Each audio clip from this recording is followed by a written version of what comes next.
Ieklausīsimies vārdos no 18. psalma.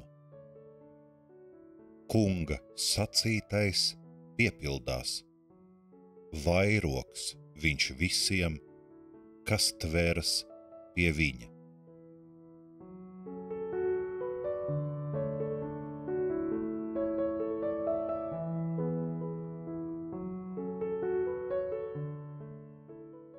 Debes Tēvs, mēs pateicamies par jauno dienu, par vēl vienu šodienu.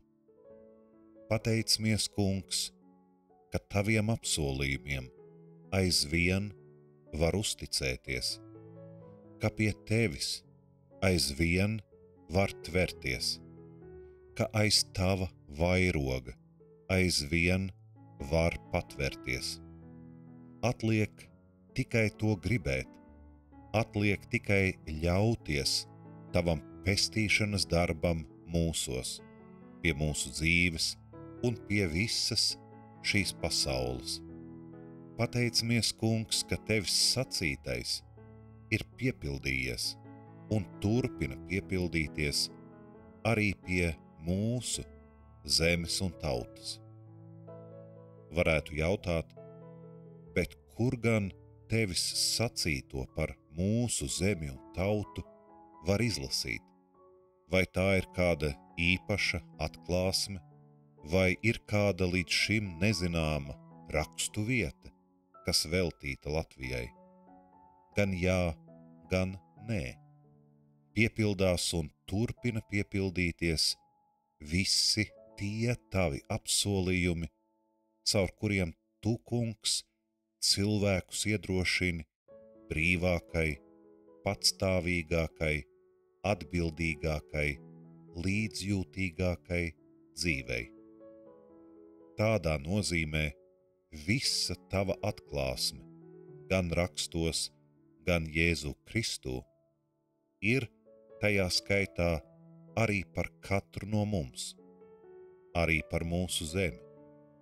Jo tu neesi radījis cilvēku verdzībai un pakļautībai. Tu neesi mūs radījis vardarbībai un savstarpējai pārdarīšanai. Tu neesi mūs radījis bezcerībai un bezmērķīgumam. Tu, Kungs, mūs esi radījis, lai mēs varētu realizēt tevis dāvāto potenciālu, lai mēs varētu attīstīt mūsos ielikto tavu tēlu un līdzību. Pāvila vārdiem runājot, tu mūs gribi veidot līdzīgus tava dēla tēlam.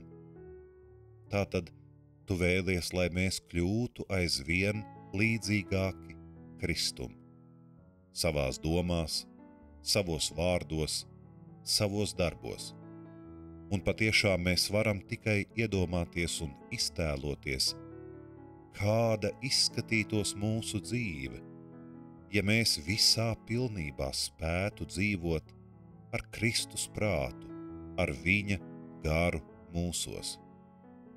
Tādēļ palīdzi, debes Tēvs, pēc tā ilgoties, uz to tiekties, ļauties tava gara vadībai, lai viņš mūs lēnām pamazām maina, pilnveido, palīdz kļūt līdzsvarotākiem, nobriedušākiem, atbildīgākiem, mīlošākiem.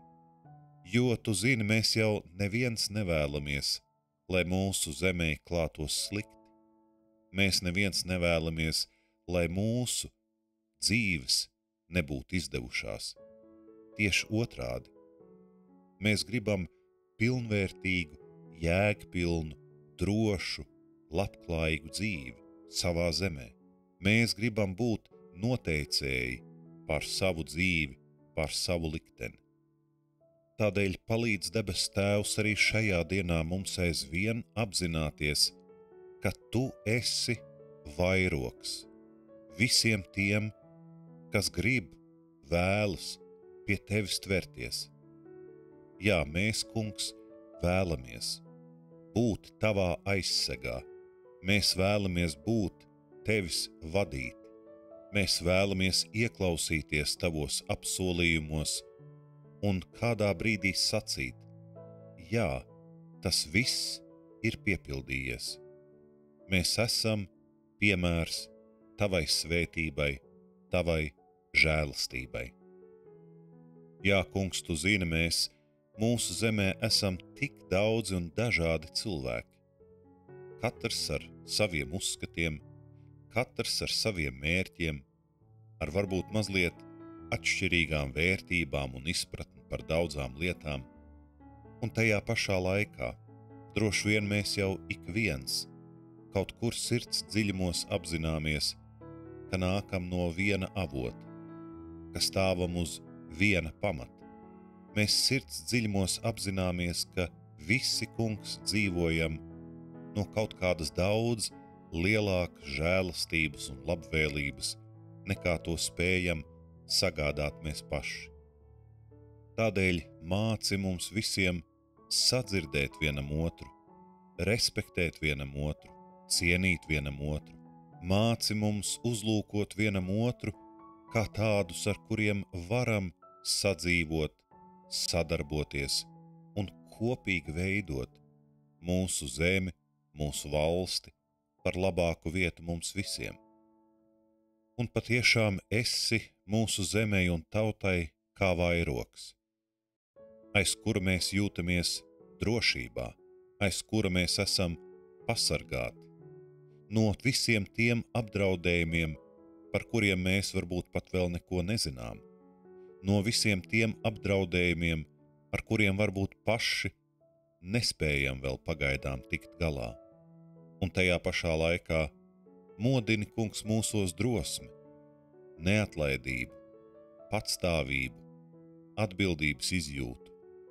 Visos tajos jautājumos un tajās situācijās, kur mēs varētu tikt galā paši, to arī darīt, nekavēties un būt gataviem pastāvēt par savu dzīvi, par sev tuviem un mīļiem cilvēkiem, par savu zemi un savu valsti.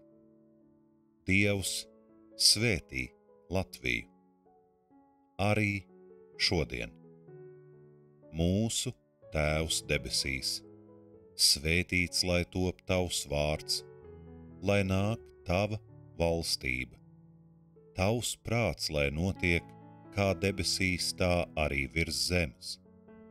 Mūsu dienascho maizi dodi mums šodien, un piedod mums mūsu parādus, kā arī mēs piedodam saviem parādniekiem, un neieved mūs kārdināšanā, bet atpestī mūs no ļauna, jo tev pieder valstība, spēks un gods mūžīgi mūžos. Āmen.